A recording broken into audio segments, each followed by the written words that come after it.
السلام علیکم، میرا نام ڈاکٹر خالد مبین ہے اور آج یہ اردو مضمون نگاری کے سلسلے کی تیسری ویڈیو ہے۔ گزشتہ ویڈیوز میں میں نے اردو مضمون کیا ہے اور اچھے مضمون کی خصوصیات کیا ہیں، اب میں مضمون کی تحریر اور سٹائل یعنی اسالیب مضمون کی بات کرنے والا ہوں۔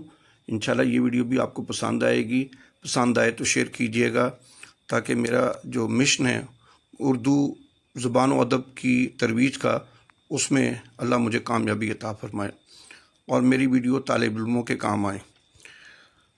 میرا پیغام ہے لکھنا سوچنا ہے، اچھا لکھنا اچھا سوچنا ہے۔ اب ذرا مضمون کو ایک نظر دیکھیں تو مضمون نثر کی وہ صنف ہے جس میں کسی ایک موضوع پر خیالات کو مربوط، مدلل اور خوبصورت انداز میں پیش کیا جائے، اور اس کے بنیادی اجزاء وحدت موضوع اور موضوع کی تحلیل کیا کریں، خاکہ بنایا کریں۔ خاکے دراصل آپ یوں سمجھیے کہ ہیڈنگز کو باہر نکال لیں تو وہ خاکہ بن جاتا ہے، سٹرکچر بن جاتا ہے، جیسے عمارت کا سٹرکچر ہوتا ہے جب سے کھڑی ہوتی ہے، اس طرح مضمون کا سٹرکچر ہوتا ہے۔ پھر تسلسل بیان ہو جس میں ربط ہو، اختصار مگر جامعیت کے ساتھ شگفتگی اور دلکشی تحریر ہونی چاہیے۔ مضمون نویسی کا آغاز اگر دیکھا جائے سر سید احمد خان جدید اردو مضمون کے بانی، تہذیب الاخلاق 1870 میں انہوں نے علی گڑھ سے شروع کیا تھا۔ جدید مضمون نگاری کا آغاز اسی سے انہوں نے کیا اور ایک نسل پیدا کی جس نے اردو مضامین کو پروان چڑھایا، جس میں محمد حسین آزاد کی کتاب نیرنگ خیال اگر سامنے ہو تو آپ کو اردو نثر کا کمال نظر آئے۔ اصل میں انہوں نے سائنسی اور اصلاحی اور علمی مضامین لکھے، اس سے پہلے داستانیں اور ادب میں جو ہے ایک مصنوعی پن تھا۔ سر سید تعلیم کے بارے میں انہوں نے کئی مضامین لکھے۔ تعلیم انسان کو جانور سے ممتاز کرتی ہے، قوموں کی عزت علم سے ہے، جہاں اندھیرا ہے وہاں علم روشنی کرتا ہے۔ تہذیب الاخلاق کے علاوہ ان کے جو ہیں مضامین کو بھی مجلس ترقی اردو نے اکٹھے کر کے شائع کیا ہے۔ اب ذرا اسالیب مضمون جو ہیں کی بنیادی اقسام دیکھتے ہیں۔ ویسے تو کئی ہیں لیکن یہاں سمجھانے کے لیے آپ کو چار جو علمی اسالیب ہیں ان کے بارے میں وضاحت کی جا رہی ہے۔ علمی و توضیحی، ایسا انداز جس میں چیزوں کی وضاحت کی جائے، ایکسپلین کیا جائے۔ سائنسی، تاریخی، علمی موضوعات پر حقائق اور معلومات کی روشنی میں تحریر کردہ مضامین کو علمی و توضیحی مضامین۔ اس کی مثال سر سید اور مولوی عبدالحق ہیں، جیسے انہوں نے کتاب لکھی تھی چند ہم اثر۔ اس کے علاوہ بیانیہ، نریٹو انداز تحریر جس میں کسی واقعہ، سیر، تفریح، مناظر، فطرت یا شخصیت کا آنکھوں سے حال اور اس کی عکاسی کی جاتی ہے۔ اس کی مثال پطرس اور قدرت اللہ شہاب کے علاوہ ابن انشا ہے۔ استدلالیہ انداز تحریر جس میں استدلالی و فکری انداز استعمال کیا جاتا ہے، مختلف نظریہ ہائے فکر پر دلائل و شواہد کے ذریعے اپنے موقف کو ثابت کرنا۔ شبلی نعمانی اور سلیمان ندوی اس کی مثال ہے، ان کی تحریریں دیکھی جائیں تو۔ تنقیدی و ادبی اسلوب جو ہے یہ اعلیٰ شاہکار کتابوں یا فکری موضوعات پر تجزیاتی اور تنقیدی جائزہ لینا جو ہے وہ تنقیدی انداز ہوتا ہے۔ آگے جا کے ہم اس کی مثالیں بھی دیکھیں گے۔ تو یہاں آزاد حالی اور حسن عسکری کی مثالیں دی جا سکتی ہیں۔ اگر ہم دیکھیں کہ علمی و توضیحی اسلوب نمبر 1 جو ہے وہ غیر جانبدار ہوتا ہے، اس میں وضاحت صراحت کی جاتی ہے، اسلوب میں تحقیقی انداز ہوتا ہے اور حقائق پیش کیے جاتے ہیں۔ خصوصیات علمی اسلوب کی یہ ہیں: سادہ با محاورہ عام فہم زبان، اعداد و شمار، حوالہ جات، منطقی ترتیب ہو، واقعات چیزوں کی، مدلل انداز ہو، تعصب سے پاک ہو، حقیقت پسندی ہو۔ تعصب کا مطلب ہے بلا وجہ ہی کسی کو نشانہ تضحیک نہ بنایا جائے۔ اگر قوم، مثال دیکھیں، قوم تعلیم یافتہ ہوگی تو ترقی کرے گی، ورنہ تنزل اس کا مقدر ہے۔ علم وہ روشنی ہے جو جہالت کی تاریکی کو ختم کرتی ہے۔ اس کے علاوہ دیکھیے نا کہ پیراگرافنگ اس میں ہو، مثال دیکھیں، سائنس نے جہاں انسان کو چاند تک پہنچایا وہیں سے اخلاقی ذمہ داری کا احساس بھی دلایا ہے کہ علم کا استعمال انسانیت کی فلاح کے لیے ہو، نہ کہ تباہی کے لیے۔ مولوی عبدالحق اردو کی تاریخ میں اگر دیکھیں تو مولوی عبدالحق کی بڑی اہمیت ہے۔ اردو زبان ہندوستان کی تہذیبی وحدت کی علامت ہے۔ یہ زبان دلوں کو جوڑتی ہے، توڑتی نہیں۔ بیانیہ و تحریری اسلوب دیکھیے، اس میں منظر نگاری کا جادو جگایا جاتا ہے بیانیہ میں۔ تو اس کی چند مثالیں دیکھتے ہیں۔ اس میں خصوصیات اس کی ہیں، حصی تفصیلات ہوتی ہیں، منظر نگاری بیان کی جاتی ہے، جزیات نگاری ہے، جذباتی وابستگی ہے، رواں بیانیہ عبارت ہوتی ہے۔ مثال دیکھیں، لاہور میں ایک اور لاہور ہے جو صرف لاہوریوں کو نظر آتا ہے، وہ لاہور جو گلیوں میں بستا ہے، جو داتا کی نگری میں سانس لیتا ہے۔ یہ لاہور نہیں، ایک احساس ہے۔ یہ پطرس بخاری لاہور کے جغرافیے میں یہ جملے لکھتے ہیں۔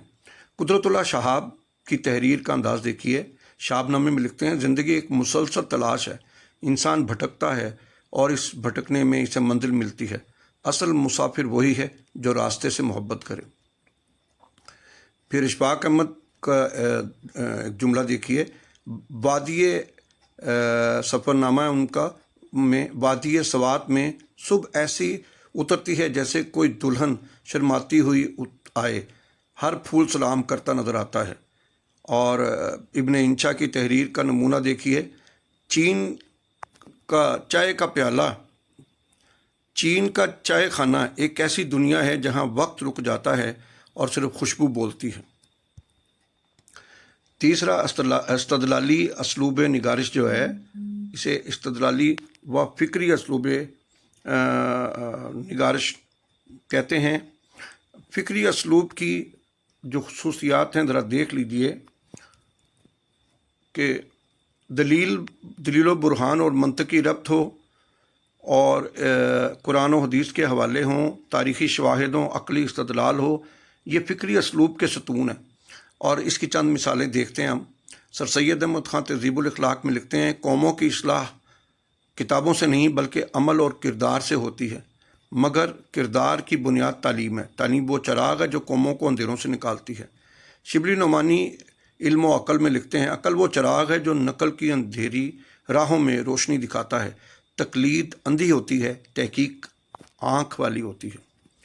پھر ہم ایک اور اسلوب دیکھتے ہیں، ابوالکلام آزاد غبار خاطر، جو ان کے خطوط ہیں 1940 کے، وہ ذرا علمی خاصے کی چیز ہے۔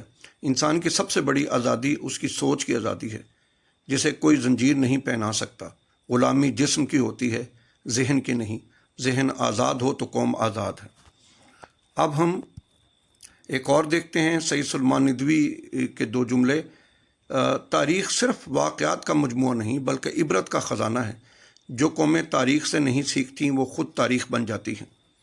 اب ان جملوں پہ غور کیجئے تو آپ کو اسلوب کی سمجھ آئے گی۔ اب ہے تنقیدی اسلوب، تنقیدی و ادبی اسلوب۔ اب اس اسلوب کے جو ستون ہیں وہ ذرا دیکھیں، تنقیدی اصول، غیر جانبداری، متن کا گہرا مطالعہ، تخلیقی بصیرت، ادبی معیارات، تاریخی پس منظر۔ اگر آپ ان کی مثال دیکھنا چاہیں تو ہم دیکھتے ہیں کہ محسن آزاد آب حیات ان کی کتاب ہے، اردو کی تاریخ ہے وہ۔ اردو شاعری کا حسن اس کی سادگی اور پرکاری دونوں میں ہے۔ میر کی سادگی میں خزن ہے اور غالب کی پرکاری میں حکمت، دونوں اپنی جگہ کامل ہیں۔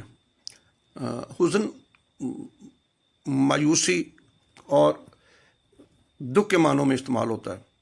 پھر الطاف حسن حالی مقدمہ شعر و شاعری، جو ان کی تنقیدی کتاب ہے، یہ ہی اردو کی پہلی ایک تنقیدی کتاب تصور کی جاتی ہے۔ شاعری میں وہی ہے جو دل سے نکلے اور دل پر اثر کرے۔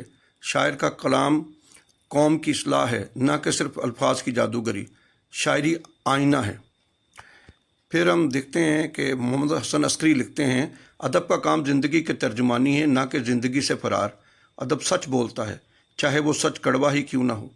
وزیر آغا لکھتے ہیں، تنقید تخلیق کی روشنی میں اپنا راستہ تلاش کرتی ہے، نئی تنقید پرانی اقدار کو نئے زاویے سے دیکھنے کا نام ہے۔ تنقیدی اسلوب اصل میں کسی ادب پارے کی جانچ کرتے ہوئے اس طرح اسے لکھا جاتا ہے کہ مائب اور محسن واضح ہو جائیں، لیکن یہ نہ ہو کہ مائب جو ہیں وہ ان کو لٹ لے کر یا تلوار لے کر بیخکنی کرنی شروع کر دیں اس کی۔ مزید دلکش اسلوب جو ہیں، جو رائج ہیں، مزاح و شخصی رنگ ہے۔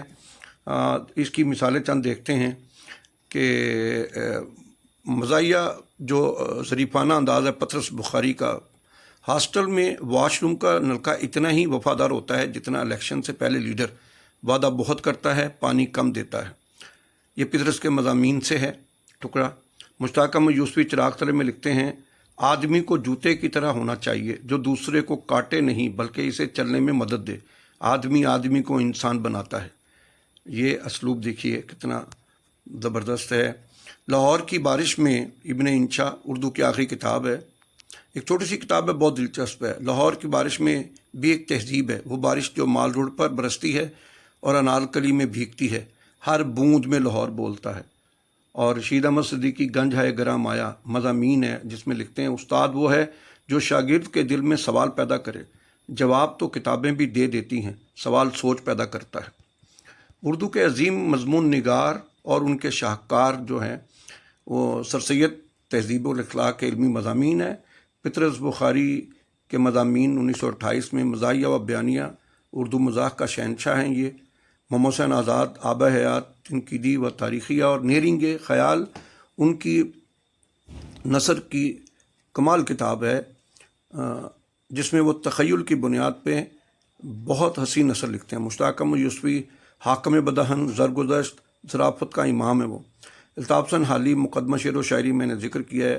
اس کے علاوہ قدرت اللہ شہاب کا شہاب نامہ، مولانا آزاد کا غبار خاطر، اور یہ تمام تحریریں یقیناً آپ کو پسند آئیں گی۔ ایک نظر دیکھیے، بہترین مضمون کی خوبیاں ذرا ایک نظر پھر دیکھتے ہیں۔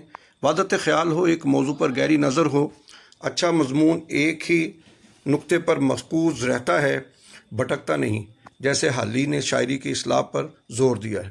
تسلسل و ربط پر ہر پیرا دوسرے سے جڑا ہو، تعارف، دلائل، مثالیں، نتیجہ ایک لڑی میں پروئے ہوئے موتیوں کی طرح ہونے چاہیے۔ زبان کی شائستگی، نستعلیق رواں شائستہ اردو ہو، سید سلیمان ندوی کی طرح سلیس مگر با وقار ہو، مشکل الفاظ سے پرہیز، روانی سے محبت، اسلوب کی انفرادیت اپنا رنگ، پطرس کا مزاح، شہاب کا سحر، یوسفی کی ظرافت۔ حوالہ جات اشعار آیات اقوال سے مزین کی مضمون کو حوالہ جات اشعار آیات اقوال سے مزین کیجیے، جیسے اقبال، علم کی شمع سے ہو مجھ کو محبت یا رب۔ حوالہ مضمون کو ہمیشہ جو ہے وہ پرکشش اور حقیقی حوالے دیجیے، اقوال ہوں، اشعار ہوں، زبان زدام ہوں تو زیادہ بہتر ہے۔